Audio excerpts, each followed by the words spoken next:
नमस्कार, मी जी किरण स्पर्धा विश्व ऑनलाईन अकॅडमीमध्ये तुमच्या सर्वांचं स्वागत. राज्यसेवा पूर्व परीक्षा 2013 ते 2021 सीसॅट पेपर 2 पेपर विश्लेषण. एमपीएससी सीसॅट पेपर 2 सन 2019 चा पेपर आपण बघतोय. त्यातला हा दुसरा व्हिडिओ आहे. पहिल्या व्हिडिओमध्ये क्वेश्चन नंबर 1 ते 25 पर्यंतचे क्वेश्चन बघितले. याच्यानंतर आता क्वेश्चन 26 ते पुढचे क्वेश्चन आपण पाहतोय. याच्यामध्ये उतारे कशा पद्धतीने आहेत, त्याच्यामध्ये विचारलेले प्रश्न, त्याची उत्तरं कशी शोधायची, उतार्यामध्ये कशी सापडतात उत्तरे, कुठं असतात, त्याची लिंकिंग कशी लावायची, त्याचा संबंध कशा पद्धतीनं दर्शवलेला आहे, हे सर्व गोष्टी आपण पाहतोय. तर आता हा पुढचा उतारा बघा.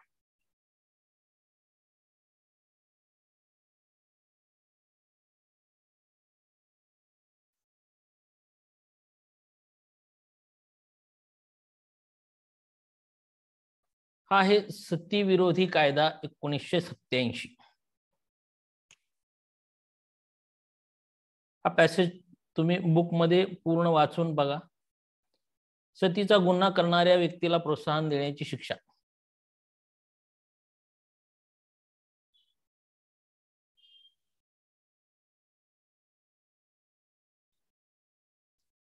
संविधान भारतीय दंडविधान 1807 मध्ये काहीही म्हटले असले तरी सुद्धा एखादी व्यक्ती सती जात असेल तर जर कोणी प्रत्यक्ष अथवा अप्रत्यक्षरित्या अशा सतीस मदत केली तर या व्यक्तीला मृत्यूदंड अथवा जन्मठेप अशी शिक्षा होईल. तसेच ती दंडास जबाबदार राहील. हे अशा पद्धतीचा हा पॅसेज आहे. हा पॅसेज तुम्ही वाचून पहा. वाटल्यास पॉज करून तुम्ही वाचा. आणि त्याच्यानंतर हे जे प्रश्न आहेत हे आपण प्रश्न बघूयात. आता बघा, सती जाण्याकरिता प्रत्यक्ष अथवा अप्रत्यक्ष मदत करणाऱ्या व्यक्तीला कोणत्या कायद्याखाली शिक्षा होईल. आपला पॅसेजचा टायटलच ती आहे सती विरोधी कायदा 1987. म्हणजे याला जो आहे कोणत्या कायद्याखाली ही होईल तर सती प्रतिबंधक कायदा 1987. क्वेश्चन नंबर 27 पहा. खालीलपैकी कोणती कृत्ये सती प्रतिबंधक कायदा 1987 अंतर्गत शिक्षेस पात्र आहे. 1. विधवेस सती जाण्यास प्रवृत्त करणे. विधवेस सती जाण्यास प्रवृत्त करणे. आता बघा, हे कुठं आहे तर हे इथं आहे, ए मध्ये.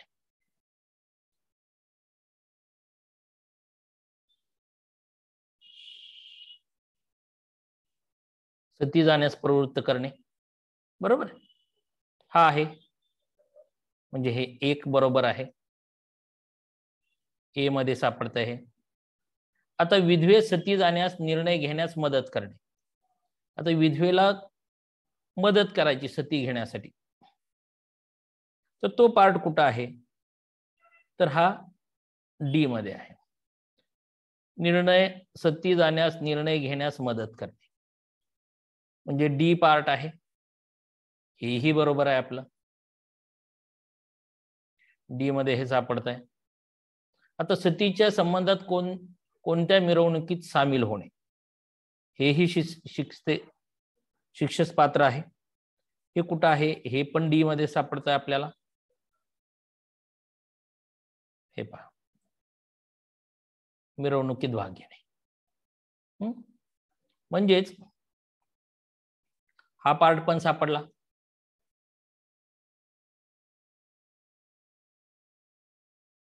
डी हेही बरोबर आहे. जिवंतपणे संबंधातील घेण्याच्या कृत्यापासून स्वतःचा बचाव करू पाहणाऱ्या विधवेस तसे करण्यापासून रोखणे. हा पार्ट कुठे सापडतो आपल्याला तर इथं आहे पहा.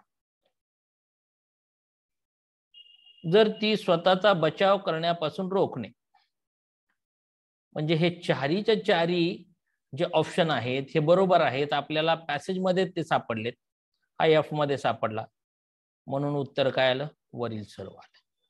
येते लक्षात.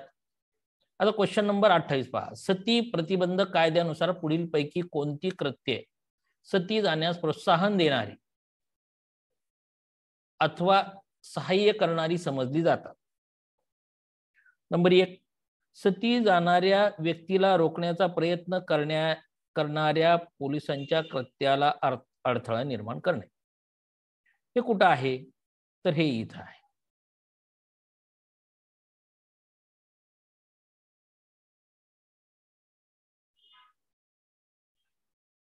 हे पहा,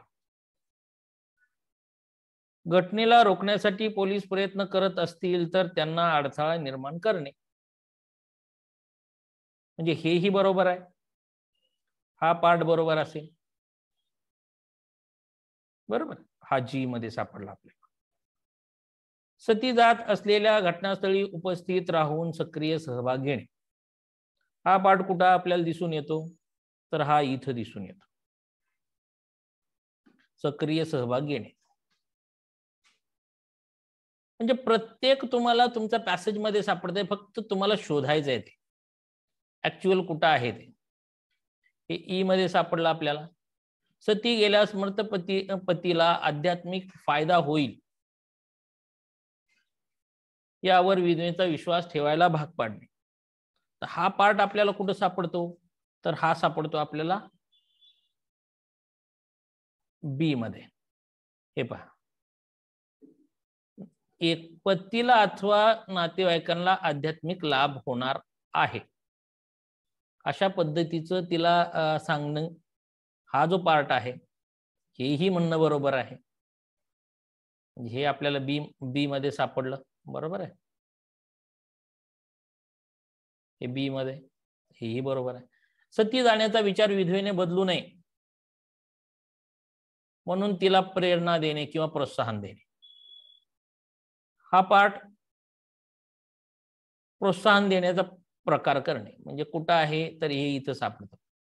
विचारापासून न ढळण्याची प्रेरणा देणे किंवा प्रोत्साहन देणे, बरोबर, म्हणजे हेही म्हणणं बरोबर आहे. शक्यतो असे ज्यावेळेस प्रश्न असतात त्याच्यावर दिलेलं जवळजवळ तर सगळेच त्या पद्धतीनं दिले जातात. ह्याच्यात जर फक्त प्रत्येक अशा पद्धतीनं जर शब्दांचा खेळ केलेला असला तरच ते स्टेटमेंट थोडंसं डिफरंट असतं. बघा पुढे, सती प्रतिबंधक कायदा 1987च्या अंतर्गत कोणत्या कलमान्वये सतीचे उदात्तीकरण करणे याला शिक्षा सांगितलेली आहे. आता सतीचे उदात्तीकरण करण्याला शिक्षा कशानुसार सांगितले, उदात्तीकरणाची, तर 5 नुसार, बरोबर. इथं आहे पहा, सती उदात्तीकरण शिक्षा कलम 5, बरोबर. मग काय येईल हे, कलम 5 सती प्रतिबंधक कायदा 1987च्या संदर्भात पुढील विधानावर विचार करा. बघा, सती गेलेल्या व्यक्तीची स्तुती प्रशंसा करण्यासाठी एखाद्या समारंभाचे आयोजन करणे म्हणजे सती प्रथेचे उदात्तीकरण नाही.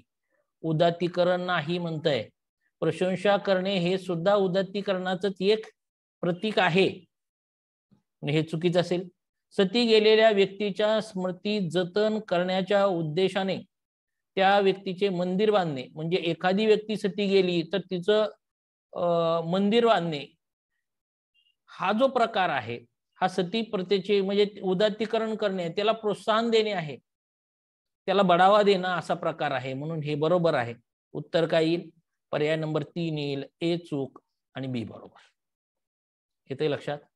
अशा पद्धतीचं हा जो पॅसेज होता हा सोपा होता, आणि यातले जे क्वेश्चन आहेत याच्यावरचे क्वेश्चन हे बरेचसे तर आपल्याला पॅसेजमध्ये दिसून येत होते. आता पुढचा पॅसेज बघा, कचऱ्यातून कमवा. क्वेश्चन क्रमांक 31 ते 35. आता कचऱ्यातून कमवा हा जो पॅसेज आहे हा काय वेस्ट ट्रीटमेंट वरती आहे, जो कचरा नियोजनचं जो आहे, जी का वेस्ट मॅनेजमेंट आहे याच्यावरचा आहे.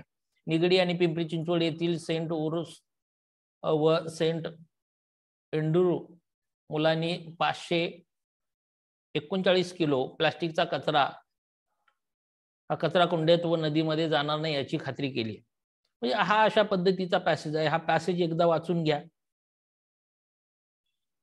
पॅसेज तसा सोपा आहे, पॉज करून वाचा वाटल्यास. हे बघा इथपर्यंत असा आहे. बघा आपण क्वेश्चन बघू. सुजान राज, जोड्या लावा. जोड्या लावामध्ये कसं आहे की आपल्याला 2 जोड्या सापडल्या तरी आपल्याला कळून येतं बऱ्याचशा वेळा. फक्त युपीएससीचं असं आहे की 4 पैकी त्यांना 3 जोड्या माहीत पाहिजे तरच मग ते कळून येतं. अशा पद्धतीने युपीएससीचे पर्याय दिलेले असतात. आपल्या पर्यायांमध्ये एवढं हे करत नाहीत. आता बघा सुजान राज. सुजान राज कुठं आहे, यांचं काय काम आहे, तर हे इथं आहे सुजान राज. शैक्षणिक सल्लागार. सुजान राज काय आहेत, शैक्षणिक सल्लागार आहेत सुजान राज. हे पहा, हे शैक्षणिक सल्लागार म्हणजे हा आला 3 नंबरचा, बरोबर आहे. आता ललित रोहित. ललित रोहित काय आहेत, ललित रोहित क्लीन गार्बेज मॅनेजमेंट. हे इथं सापडेल आपल्याला, क्लीन गार्बेज मॅनेजमेंट प्रायव्हेट लिमिटेडचे ललित रोहित. म्हणजे हा पार्ट आला ललित रोहित गार्बेज मॅनेजमेंट, 1 नंबरचा पार्ट. भगिनी संध्या. आता या भगिनी संध्या काय आहेत, हे इथं गेलं. भगिनी संध्या काय आहेत बघा, सेंट उर्सला च्या प्राचार्य आहेत त्या भगिनी संध्या. म्हणून या इथं प्रिन्सिपल आल्या, प्राचार्य सेंट उर्सला, बरोबर. हे आहे 4 नंबरचं. राहिला काय, 2 नंबर राहिला, बरोबर. लायन विवेक हे पण सापडतंय आपल्याला. लायन विवेक कुठं आहे, तर इथं आहे. पिंपरी चिंचवड मधील आंतरराष्ट्रीय लायन्सचे प्रेसिडेंट लायन विवेक नानवडीकर, बरोबर. म्हणजे हे 4च्या 4 आपल्याला सापडले. त्याच्यामुळे याचं उत्तर काय आलं, ऑप्शन नंबर, ह्याचं उत्तर आलं ऑप्शन नंबर 3. हे याच्यातच होतं, आपल्या पॅसेजमध्येच होतं. त्यामुळे हे डायरेक्ट मेथडनं आपल्याला काढता आलं. ते समजलं की याची उत्तरं कशी आहेत. 32 नंबरचा क्वेश्चन पहा. खालील विधानाचा अभ्यास करा. परमेश्वराने निर्माण केलेल्या सर्व गोष्टी ओल्या कचऱ्यात जातात. बघा हे कुठं आहे, तर हे इथं आहे. हे इथं पहा. ओला व सुका कचरा कसा ओळखायचा. ओला व सुका कचरा कसा ओळखायचा याचा सोपा मार्ग सांगितला. देवाने निर्माण केलेल्या नैसर्गिक वस्तूंचा समावेश ओल्या कचऱ्यात. म्हणजे काय, हे नैसर्गिक आहे, हे ओल्या कचऱ्यामध्ये नैसर्गिक. म्हणजे हे कसं आहे, हे बरोबर आहे, बरोबर. मानवाने निर्माण केलेल्या सर्व गोष्टी सुक्या कचऱ्यात जातात. आता मानवाने निर्माण केलेल्या सर्व गोष्टी सुक्या कचऱ्यात जातात. आता बघा, मानवाने निर्माण केलेल्या, इथं मानवाने निर्माण केलेल्या वस्तूंचा समावेश सुक्या कचऱ्यामध्ये आहे, बरोबर. त्याच्यामुळे तेही म्हणणं बरोबर आहे. हे आहे मानवनिर्मित.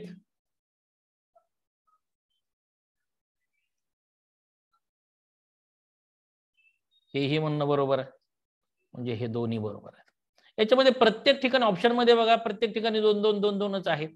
त्यामुळे अ आणि ब दोन्ही बरोबर आहे. जर दोन्ही बरोबर सापडले तर खालचं शोधायच्या भानगडीत पडू नका.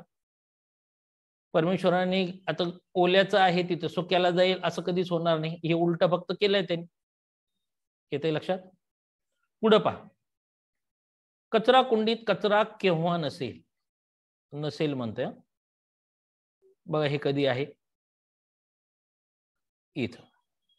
कचऱ्याचे कार्यकर्ते कचऱ्याचे वर्गीकरण व कचऱ्याचे पुन्हा वापर करण्याचे पैसे मिळवतात. या संबंधी जागृती निर्माण त्या म्हणाले की अशी कल्पना करूया की सर्व शाळांनी अशी कृती केल्यास कचरा कुंड्यात प्लास्टिकचा कचरा नसेल. आपण वापरलेली प्रत्येक गोष्ट जी आता आपण उपयोगात नाही ती कच्चा माल म्हणून त्याच्यावर प्रक्रिया करून पुन्हा वापर केला पाहिजे. म्हणजे कचरा कुंडीत कचरा कधी नसेल, कचऱ्याचे वर्गीकरण करून दुसऱ्यांदा वापरण्यासाठी प्रक्रिया करून पैसे मिळवले, हे स्पष्ट त्याच्यामध्ये दिलंय. बरोबर. आता याच्यामध्ये बघा, नगरपालिकेने ओल्या व सुक्या कचऱ्याचे वर्गीकरण केल्यास तिथं प्रश्नच नव्हता ओल्याचा आणि सुक्याचा महानगरपालिकेचा. बरोबर आहे. त्यामुळे हे चूक आहे. अ जर बरोबर असेल तर अ ला बरोबर कुठलं आहे का, ब, तर हे ब चुकीचं आहे म्हणून हे कॅन्सल झालं. बरोबर आहे. अ तर बरोबर आहे. क तुम्ही म्हणा सर्व प्लास्टिक कचऱ्याचे दुसऱ्यांदा वापरण्यासाठी वर्गीकरण करून पुन्हा वापर केल्यास, पण याचा वर्गीकरणाचा उल्लेखच नाही. काय वापर करायचा याच्यात काय म्हणते, कचऱ्याचं प्लास्टिकच्या वर्गीकरणाचा नाही, कचऱ्याचे वर्गीकरण करून ही प्रक्रिया करून पैसे मिळवणे हे मेन आहे. बरोबर. त्याच्यामुळे हा पार्ट येणार नाही.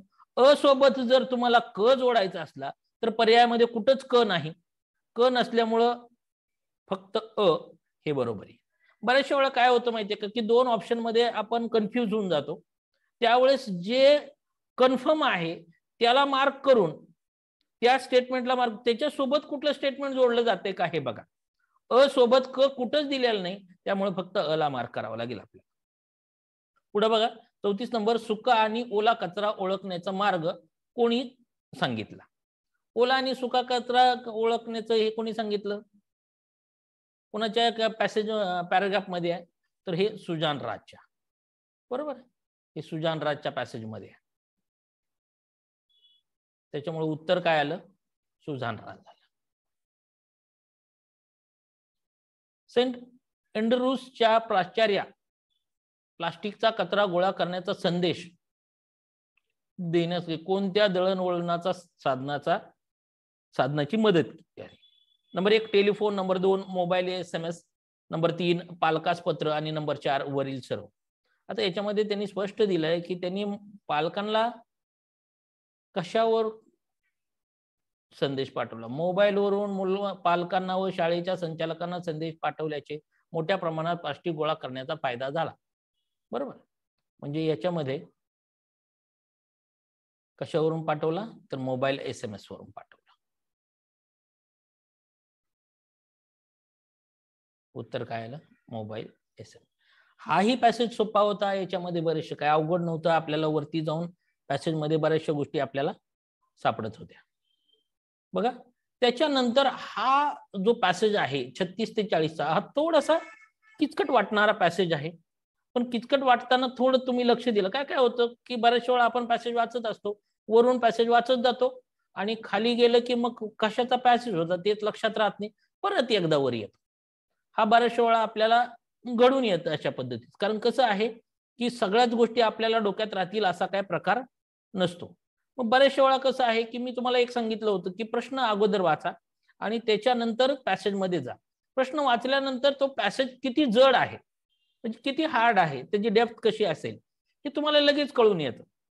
मग हा जर तत्वज्ञानाचा पॅसेज असेल, साहित्य बेस पॅसेज असेल, तर तुम्हाला ते लगेच कळून येईल की आपल्याला अटेम्प्ट करायचा आहे लगेच का नाही करायचं. कारण इतर पॅसेज जे सोपे असतात ते पटपट अटेम्प्ट होतात. मात्र हे जे असतात जे साहित्य बेस असतात, समजा एखाद्याची समीक्षा असेल किंवा लिटरेचर बेस एखादा ही असेल किंवा तत्वज्ञानाचा फिलॉसॉफीवरचा एखादा असेल, तर तो थोडासा किचकट राहतो. आता हे सक्षमीकरण आहे, ही आर्थिक बाबींची ही आहे, इकॉनॉमिक बेस आहे हा. सक्षमीकरण आणि बघा क्वेश्चन काय म्हणतोय तो, सक्षमीकरण आणि सामाजिक समावेशन यातील फरक काय आहे. हे काय आहे की वाचतानाच आपण पॅसेज मध्ये हे मार्क करून घ्यायचं, कारण प्रश्न वाचल्यानंतर आपल्याला माहिती असतं सक्षमीकरण आणि सामाजिक सर्व समावेशक याच्यावरती काहीतरी त्यांनी प्रश्न विचारलेला आहे. मग बघा कशा पद्धतीने आहे इथं काय म्हणते सक्षमीकरण सक्षमीकरण ही व्यक्ती आणि समाजात साधन संपत्ती व क्षमतेची वाढ झाली आहे याचबरोबर काय म्हणतोय तो की सामाजिक सर्वसमावेशकची व्याख्या संस्थात्मक अडथळे दूर करणे याच्यासाठी म्हणजे पहिला आपण जर पर्याय बघितला एकाच म्हणजे पहिल्याच संबंध संपत्तीशी आहे आणि संपत्तीची व मालमत्तेच्या मालकीशी आहे तर दुसऱ्याचा संबंध व्यवस्थेतील संस्थात्मक अडथळे दूर करण्याशी आहे हे बरोबर असेल आता दुसरं बघा एकाचा संबंध क्षमता वाढवण्याशी आहे आणि दुसऱ्याचं संपत्ती साधन पर्यंत पोच वाढवण्याशी आहे आता हे आहे का तर हे बघा इथं काय म्हणतंय ते इथं म्हणतंय क्षमतामध्ये वाढ करणे बरोबर क्षमतामध्ये वाढ करणे आणि इथं काय म्हणतोय ते साधन संपत्ती विकास संधीचा उपलब्धता मिळवण्यासाठी आवश्यक त्या सुविधांमध्ये वाढ करणे म्हणजेच काय तर ते पोहोचवण्याचं काम करायचं हेही तो करतोय म्हणजे हे म्हणणंही बरोबर आहे आपलं स्टेटमेंट नंबर ब अ पण बरोबर आहे ब पण बरोबर एक ऊर्ध्वगामी आहे म्हणजे खालून वरच्या दिशेने जाणारे वापरला जातो तर दुसरा अधोगामी आहे वरून खालच्या पद्धतीने आहे काही कुठं तर हे इथं दाखवत आहे बघा सक्षमीकरण हे ऊर्ध्वगामी आहे म्हणजे एक वरती जाणार आहे आणि दुसरं जो आहे समावेशक साठी समाज व्यवस्थेमध्ये बदल आवश्यक आहे तो कसा आहे अधोगामी आहे म्हणजे तो वरून खाली येतो म्हणजे हे तिन्ही स्टेटमेंट हे आपले बरोबर आहेत त्याच्यामुळे उत्तर काय येईल अ ब आणि क तिन्ही बरोबर आहे येतंय लक्षात आता एक आहे की सरकारी यंत्रणेमार्फत केल्या जाणाऱ्या सक्षमीकरणातील प्रमुख मर्यादा कोणती आता मर्यादा तुम्हाला विचारले तुम्ही जर पॅसेज वाचला पूर्ण तर अकार्यक्षमतेबद्दल कुठंही म्हणत नाही याचा उल्लेख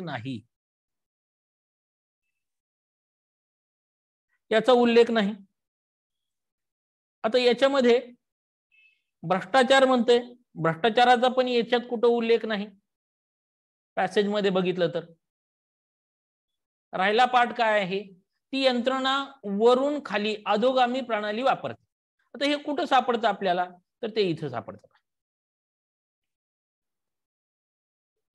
सरकारी हस्तक्षेप तेव्हाच यशस्वी होईल जेव्हा ती ऊर्ध्वगामी असेल म्हणजे तेव्हा यशस्वी होईल ज्यावेळेस ती ऊर्ध्वगामी मग सध्या कशी असेल अधोगामी असेल बरोबर म्हणजे सध्याची प्रणाली जी आहे ती अधोगामी स्वरूपाची आहे असं म्हणणं त्याचं बरोबर आहे म्हणजे उत्तर काय येईल फक्त क येईल हे चूक आहे हे चूक आहे येते लक्षात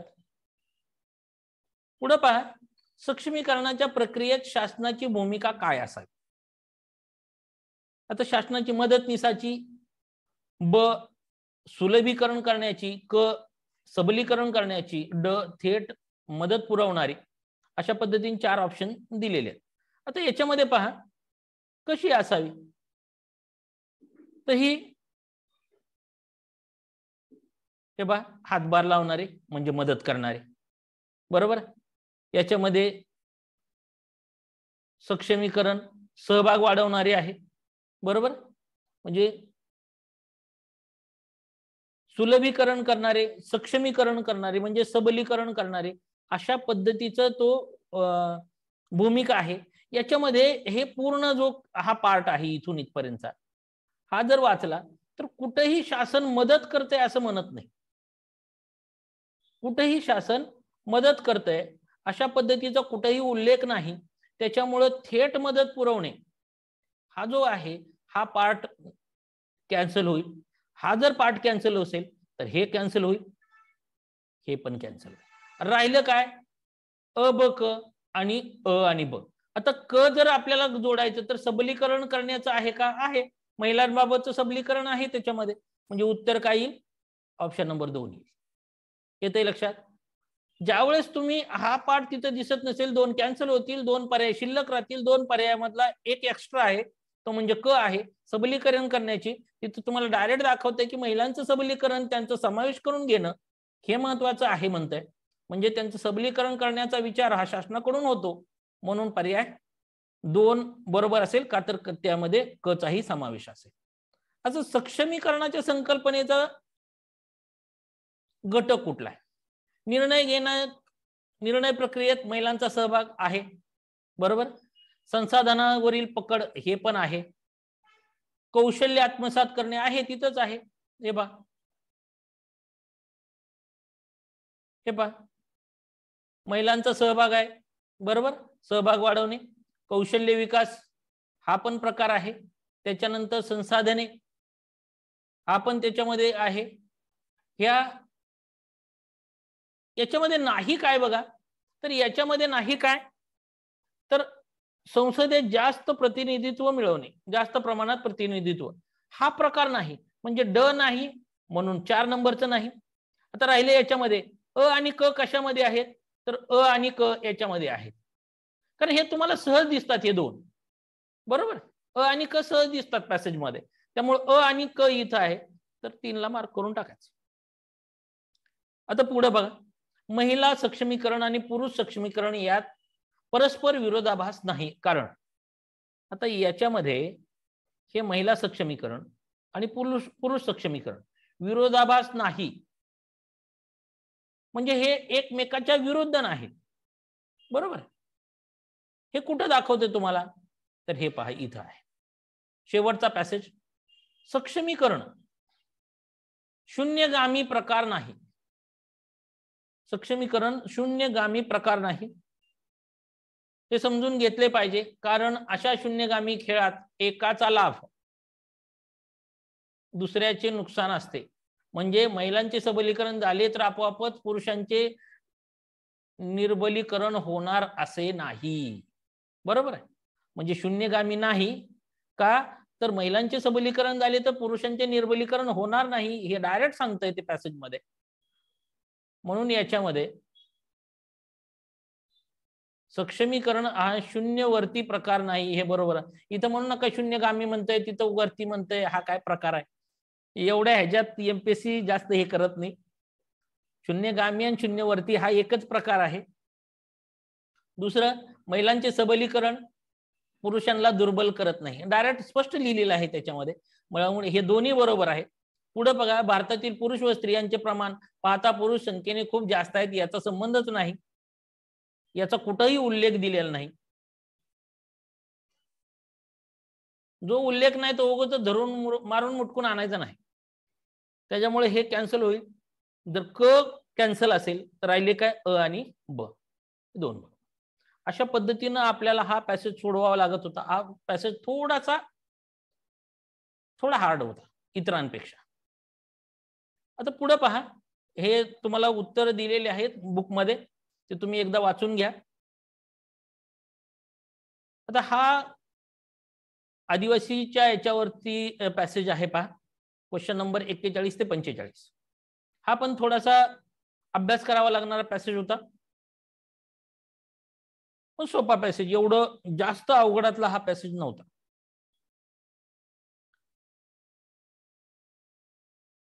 बघा, हा एकदा वाचून घ्या, असा एक पॉज करा आणि वाचून घ्या.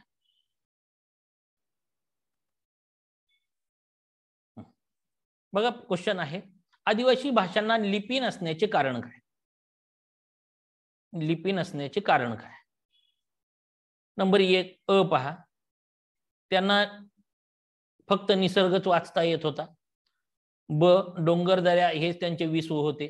क, विखुरलेल्या समाज गटामध्ये त्यांना आपल्या भाषेचे स्वतंत्र स्थान टिकवता आले.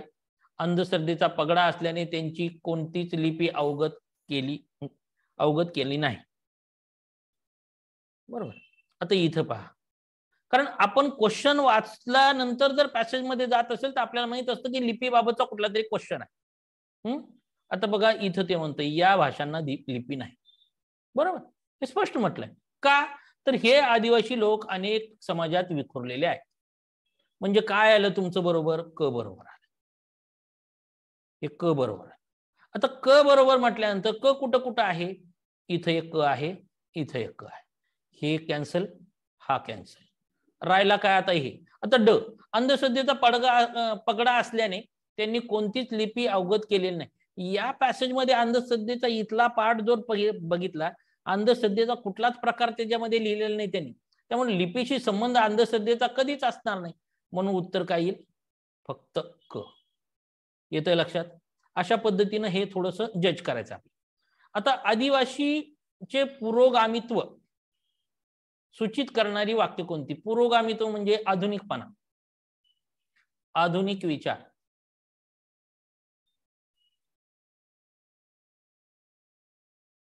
पुरोगामित्व म्हणजे काय?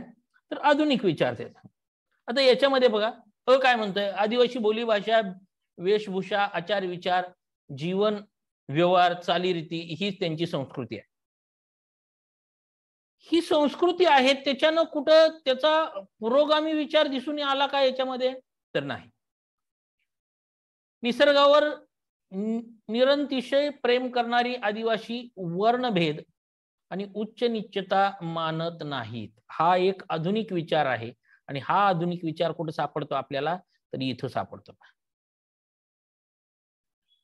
निसर्गावर प्रेम करणाऱ्या आदिवासी वर्णभेद उच्च नाही.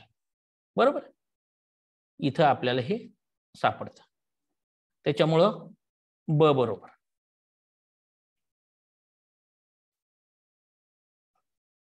आता देव भगत, जादूटोणा याचा त्यांच्यावर पगडा असल्याने ते अत्यंत श्रद्धाळू होते. अहो, तुम्हाला विचारलाय प्रश्न काय? आधुनिक विचाराबद्दलचा प्रश्न विचारलाय आणि तुम्ही अंधश्रद्धेवरती निघाले. त्याच्यामुळे हे होणार नाही. निस्वार्थीपणा, प्रामाणिकपणा या मूल्यांची जपणूक करत ते आपली संस्कृती ते हरवून बसले. अहो, त्यांनी हरवून बसली नाही संस्कृती त्यांची, तर त्यांनी त्यांची संस्कृती जपली आहे. हे कुठं म्हणताय? हे बघा इथं आहे. म्हणजे त्याचं स्टेटमेंटच उलट केलं त्यांनी. पिढ्यानपिढ्या अस्तित्वात असलेली त्यांची संस्कृती ही त्यांनी जपली आहे. इथं लिहिते का नाही? लिहित आहे. म्हणजे हे त्यांचं म्हणणं, हे हा पाठ हा चुकीचा आहे, म्हणून हेही चुकलं. उत्तर काय आलं? फक्त ब बरोबर आहे. येते लक्षात? पुढे पहा, कोणत्या आदिवासींना आदिम असे म्हटले जाते? अरण्यात राहणारे, बरोबर आहे. निसर्गाच्या सानिध्यात डोंगरदऱ्यात राहणारे, हेही बरोबर आहे. दूर असलेले असेल का? नाही. आणि शहरीकरणाच्या जवळचे असेल का? हेही नाही होणार. 2 ऑप्शन तर उडले. वरचे 2 ऑप्शन तुम्हाला कुठे सापडतात का? तर सापडतात इथं. हे पहा, डोंगरदऱ्यात राहू लागले, बरोबर आहे. तडजोड करून ते जंगलात राहू लागले. दोन्ही गोष्टी सापडतात तुम्हाला. उत्तर काय येईल? उत्तर येईल फक्त अ आणि ब. बरोबर. आता बोला, आदिवासींची जीवनशैली भारतीय लोकसंस्कृतींचे वैभव ठरण्याचे कारण काय? आता याच्यामध्ये बघा, आदिवासी लोककलांना जागतिक स्तरावर अमान्यता, इथं लक्षात द्या, अमान्यता म्हणलाय. तिथं काय म्हणताय? तर मान्यता मिळाली म्हणताय. हे पहा, नृत्य जागतिक स्तरावर पोहोचवली, बरोबर.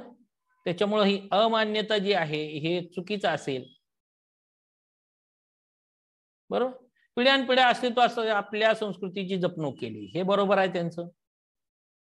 पिढ्यानपिढ्या अस्तित्वात असलेल्या, इथं बघा, इथं डायरेक्ट म्हणतोय पिढ्यानपिढ्या अस्तित्वात असलेल्या आपली संस्कृती त्यांनी जपली, बरोबर.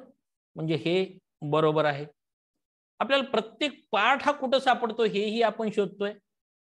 प्रतिकूल परिस्थितीमध्ये त्यांना मूल्यधारी संस्कृतीचे राखलेला सार्थ अभिमान, म्हणजे प्रत्येक परिस्थितीमध्ये त्यांनी ती त्यांची संस्कृतीला राखलेली आहे, हेही बरोबर आहे.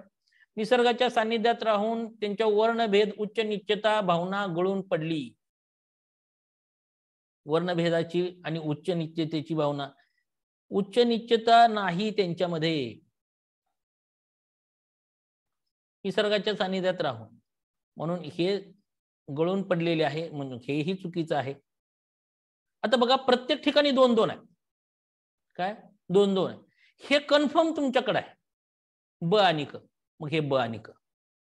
जर तुम्हाला ब सापडलेला आहे तर ब कुठं आहे? इथं एक आहे फक्त एका ठिकाणी, आणि इथं एक ब.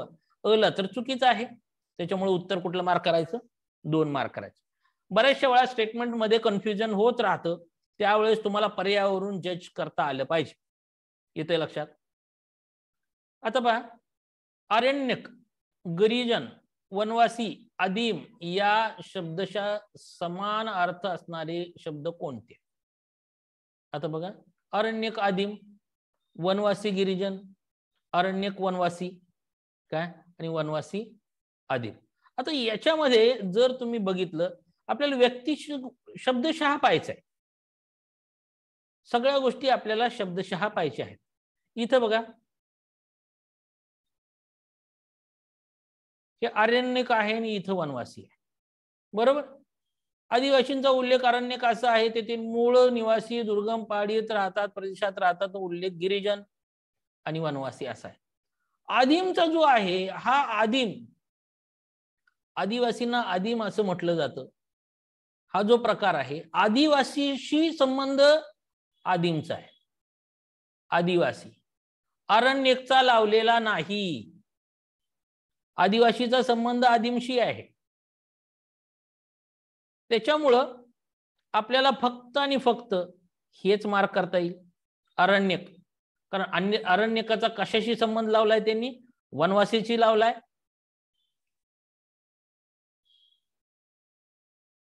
वनवासीशी एक लावलेला आहे आणि गिरिजनशी एक लावला. अरण्यक गिरिजन असं जरी असतं आपल्याला ऑप्शन, तरी आपण तो मार्क केला असता, पण तो तसा नाही. अरण्यकचा वनवासी किंवा अरण्यक गिरिजन, म्हणून हा फक्त क बरोबर. हे दोन्ही जे आहेत हे जवळजवळ तिथं मार्क केलेले आहेत. यांच्याशी संबंध आहे. इथं तर लिहिलंच वनवासी, बरोबर. याचा संबंध कुणाशी लावला गेला, हे 2 बरोबर लिहिलेले आहेत पॅसेज मध्ये. त्याच्यामुळे वरच्याचा संबंध खालच्याशी अशा पद्धतीने त्यांनी जज केलेला आहे पेपरमध्ये, म्हणून हे उत्तर आहे. हे पहा, अरण्यकचा वनवासीशी. अशा पद्धतीनं हा पॅसेज होता. याच्यावरचे प्रश्न थोडेसे ऑप्शन मधून आपल्याला जावं लागत होतं. पॅसेज सोपा होता, एवढा अवघड नव्हता. आता बघा, इंग्लिशचा पॅसेज असतो. इंग्लिशचा पॅसेज म्हणलं की बरेचसे लोक स्किप करतात, पण स्किप करायची गरज नाही. पॅसेज वाचायचा सोपा असतो. काय काय क्वेश्चन आपल्याला कळत नाहीत, काय काय शब्द कळत नाहीत, त्यात एंटोनिम्स सिनोनिम्स काय प्रकार असेल तर ते कळत नाही. त्याच्यामुळे पब्लिक काय करतं की सोडून देतं पॅसेज. पण मी काय म्हणतो की जर पॅसेज वाचला आपण, 5 पैकी आपल्याला 2-3 मार्क पडली, काय हरकत आहे. त्यामुळे पॅसेज वाचायचा इंग्लिशचा. प्रत्येकच पॅसेज हा अवघड असेल असं नाही. बघा, हा पॅसेज एकदा वाचून घ्या आणि मग आपण शोधू कुठं कुठं काय काय सापडत. निदान आपल्याला हे तर सापडेल, जसंच्या तसं कुठंतरी शब्द दिसतोय का हे तर बघू आपण. हे बघा, आता बघा याच्यामध्ये Eliza गियोलाइट example is given to explain option number A, the meaning of a taboos, how comedy is woven around her.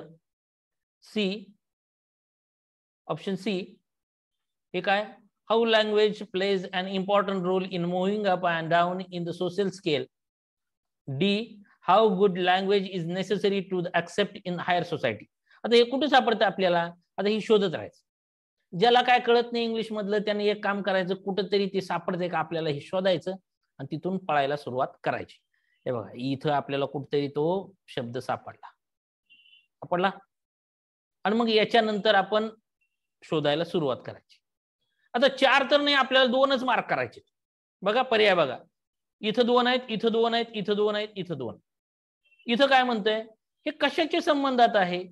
The person desirous of moving up and down in the social scale have to learn and what words to use and what words to avoid if they are accepted and to belong in their new position. बरोबर, अशा पद्धतीचं म्हणतंय. म्हणजे आपल्याला एक कळालं, direct हे तर कळालं सी आहे, त्याच्यामध्ये सी आहे. मग सी जर असेल त्याच्याबरोबर त्याच्यानंतर तो काय म्हणतो की त्याला ऍक्सेप्ट केलं जातं न्यू 1 मध्ये, बरोबर, न्यू पोझिशनला, म्हणजे काय तर वेगळ्या सोसायटीमध्ये, म्हणजे काय असेल, डी पण असेल, सी आणि डी. आता हे टॅबूज म्हणजे काय आहे, हे वाईट शब्द. टॅबूज म्हणजे काय, वाईट शब्द किंवा निषिद्ध असलेले अशा पद्धतीचं तो आहे. मग तो काय आहे की तो एक्सप्लेन त्या पद्धतीनं नाही करत. तो काय म्हणतोय, एक्सप्लेन करते, एक्झाम्पल देते की लँग्वेज ही अशा पद्धतीचा रोल प्ले करते की तुमच्या सोशल स्टेटस मध्ये वर जाण्यासाठी तुम्हाला ती इम्पॉर्टंट आहे असंही सांगते. तर तुम्ही जर चांगली भाषा बोललं तरच वरती तुम्हाला ऍक्सेप्ट केलं जातं, अशा पद्धतीचं तो म्हणतोय. आता बघा, आता मॅच द फॉलोइंग म्हणजे जोड्या लावा. आता कोकणी म्हणजे काय आहे, कोकणी काय आहे तर ही एक डायलेक्ट आहे, म्हणजे बोली भाषा आहे, बरोबर, बोली भाषा म्हणजे एखाद्या सर्टन याच्यामध्ये जो जन्माला आला तिथली जर भाषा तो बोलत असेल. इथं बघा, इथं म्हणताय ते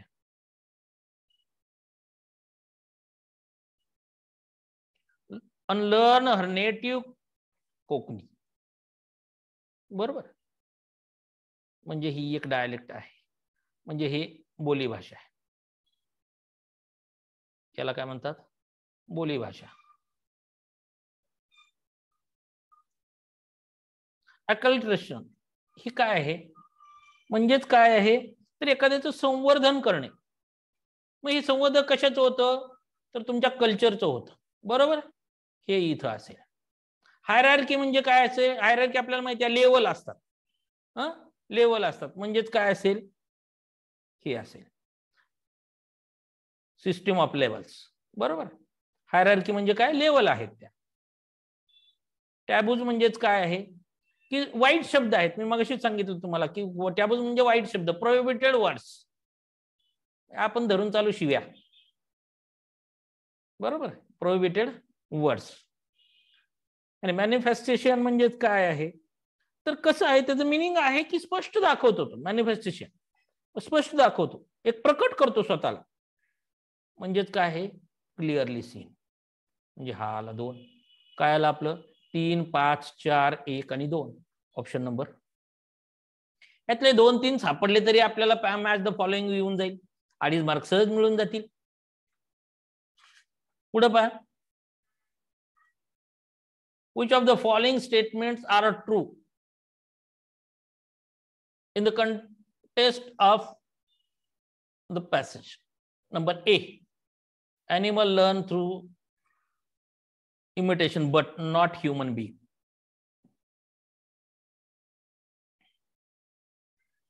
ह्याच्यात अर्ध वर्ड बरोबर आहे, अर्ध आहे, बघा तर कुठे सापडतं तुम्हाला, इथं सापडतं.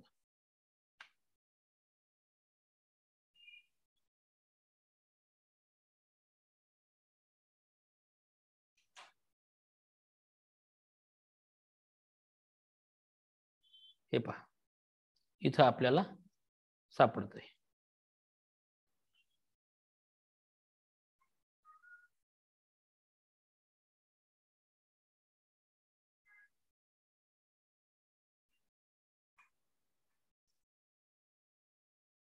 Animal learn through the spontaneous imitation. And through imitation taught by other animals. Not म्हणतंय तिथं, त्यामुळे हे चुकीचं असणार, हे चुकीचं आहे. Language does not reflect culture, हे पण चुकीचं आहे तुमचं, बरोबर आहे, कारण लँग्वेज ही तुमची संस्कृती रिफ्लेक्ट करते, हे बरोबर आहे. We have history because of language, बरोबर आहे. सी, हे बरोबर आहे. The people learn standard language in the hope that they can go up in the social scale, हेही बरोबर आहे. Immigrants in the US does not learn English. बघा आता याच्यामध्ये सी आणि डी प्रत्येक ठिकाणी हे कट झाला, हा कट झाला, इथं CD आहे, इथं CD आहे, बरोबर आहे. बी नाही आपल्याकडं, म्हणून हा कॅन्सल झाला. उत्तर काय आलं, सी, डी आणि एफ. आता याच्यामध्ये बघा, immigrants in US does not learn English. हे कुठं आहे तर हे इथं दिसतंय बघा. Europe living in the United state learn and insist on speaking English is in the illustration of their realization that English was the linguistic baggage on the full membership in their. इथं आपल्याला दिसून येतं, बरोबर आहे. हे काय करतात, English शिकले आहेत, learn and इन्सिस्टेड on speaking English. म्हणजेच काय, हे त्यांनी इंग्लिश शिकली नाही असं आहे का? नाही, त्यांनी इंग्लिश शिकली, बरोबर. त्यामुळे हे कॅन्सल झालं. सगळ्यात महत्वाची एक गोष्ट होती, सी आणि डी हे दोन बरोबर होते. इथं सी डी आहेत, एफ लावलेला आहे, इथं बी कॅन्सल होऊन जाईल, मार्क करून द्यायचं. बरेचसे तर तुम्हाला पर्यायावरूनच जायचंय. पर्यायावरून जर जात असाल तर पटपट पटपट उत्तर सापडतात. Children largely acquire their first language. आता लहान मुलं त्यांची लँग्वेज कशी हे करतात, बाय लर्निंग वर्ड. अपशब्दच नाही, प्रश्नच नाही. काय लहान मुलं असतात ते कुठं वर्ड शिकायला जातात, इन क्लासरूम हेही नाही. लहान लहान छोटी छोटी मुलं, बालक, because of their parent encouragement. बघा, आणि त्याच्यानंतर दुसरं काय, through the exposure they get to the different language utterances. आता हा कुठं पार्ट आहे तर इथं पार्ट आहे बघा.